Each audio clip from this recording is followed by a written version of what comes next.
Welcome to your pose of the week. This week we are taking a look at the pose called frog. This pose often shows up in our back stretching classes, but it's also a great pose to use if you're wanting to stretch your hips. We're going to feel it quite a bit on the inside of our legs, getting into those adductor muscles. If you've never experienced the sensation of your stretch reflex turning on and being strong, vibrant, loud, this is one of the poses you'll feel it in. Just remember to revisit and use that breathe to relax breath, that 4-8 breathing that we practice in class with the inhale through the nose for a count of 4, the exhale, long exhale out of the mouth for the count of 8. Use that breath to help the body to turn that stretch reflex sensation off and allow the body to relax and drop a little bit deeper into the stretch. So let's go ahead and start getting into our pose here, and I will show you a couple of different modifications. Honestly, the only props you would need for this one is maybe a couple of blankets. I already have one of my blankets laid across the mat. We'll use this to help pad up and support our knees. And then maybe a couple of blocks, at least 2. You just want to make sure it's the same material, same size. Some people like to use the skinnier ones too. These are really handy to have if you are in between. If you're not quite needing it this high, but you also don't need it as low as the floor, these are really, really nice to have as well. Of course, use whatever you have. And without further ado, let's go ahead and get into our frog pose. So again, to set this up, there's a couple of different things that you can do. You can take a mat, or you can take your blanket, a couple of blankets, and lay it across the mat. A lot of times it's easier to line yourself up along the long edge of your mat. I'm just facing the shorter edge of my mat, so it's easier for you to see the alignment, so to speak, of this pose. So I laid mine across the mat. You can also roll up the mat a couple of times to add for padding as well. You won't really need the mat for your hands, so you can roll it all the way up and use that for your knees and place your hands on the ground off the mat. So once you have that rolled up, you want to come into a tabletop position.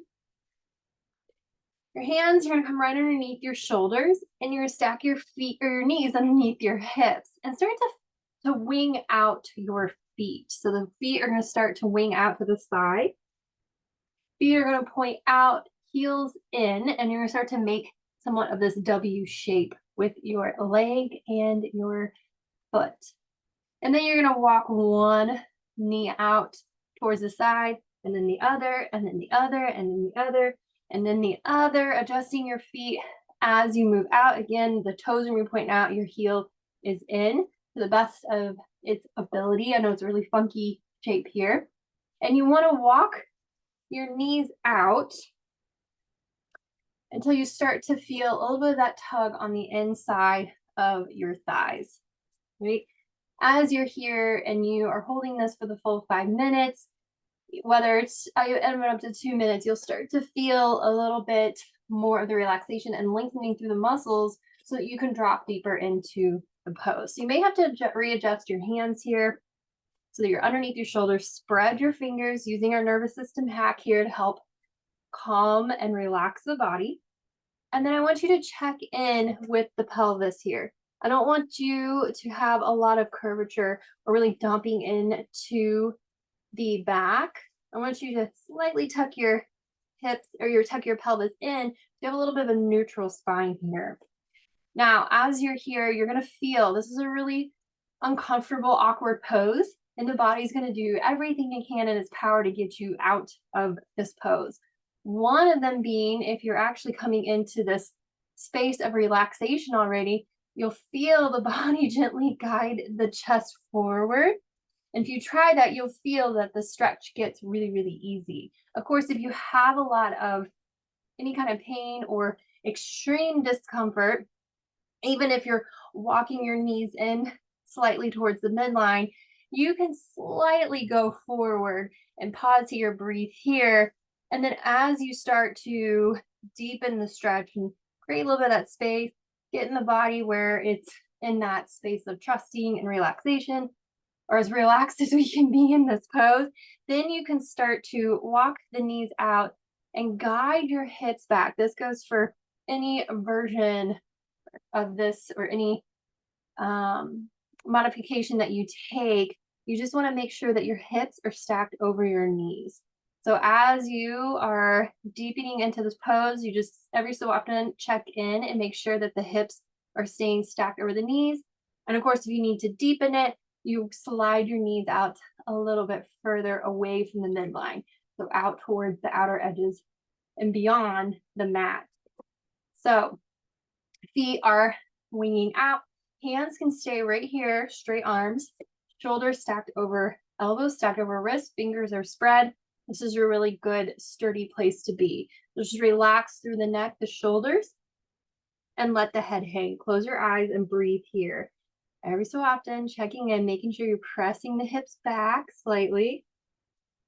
So we're staying stacked over our knees. We don't go too back. We don't want to arch through the lower back. Keep that pelvis slightly tucked and pause here. Maybe you need to go a little bit deeper. You can lower down onto your forearms. And again, gently press your hips back.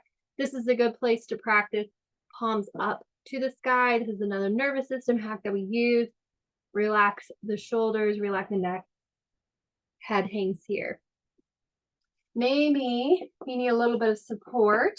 You can always lift the chest up and place the hands on your block. Just make sure, again, this is where we start to arch a little in the lower back, slightly tuck the pelvis in. You might need to slide your knees in a little bit. Again, hips stacked over knees.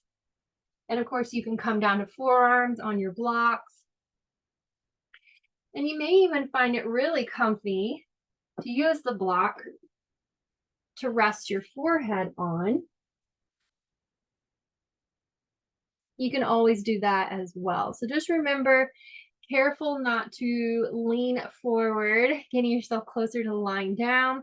And then you just want to make sure that the hips stay stacked over the knees and that you're not arching the lower back, but you have a little bit of a tuck, slight neutral spine, neutral pelvis as you gently press back deeper into the pose. If you find that your hips can go back very easily towards your heels, slide your knees out a little bit further. And with time and practice, this could take your whole life. You might get down to where the knees come all the way out and you can lay down on your belly. I am not going to move into that version because my adductor muscles are already screaming at me saying, stop here. We've got our 7 out of 10 intensity, which is what we're trying to find and hold and maintain. Now to come out of this pose, you're going to straighten your arms. This is where you can lean forward, lean forward, lean forward, lean forward. Slide one knee in, then the other, then the other, and the other, then the other, then the other, and come back into center. Might find it really beneficial to punch the muscles out below and above the knee joint just to break up that stretching tension that we created on our inner thighs and our adductor muscles. That is your frog pose. Stay tuned. This shows up again quite frequently in our back class. And it's either, it's not exactly a fan favorite, but I promise you'll learn to at least appreciate the benefits that we receive from this pose. Great. That's it. Have a great time stretching. I will see you on the mat very, very soon.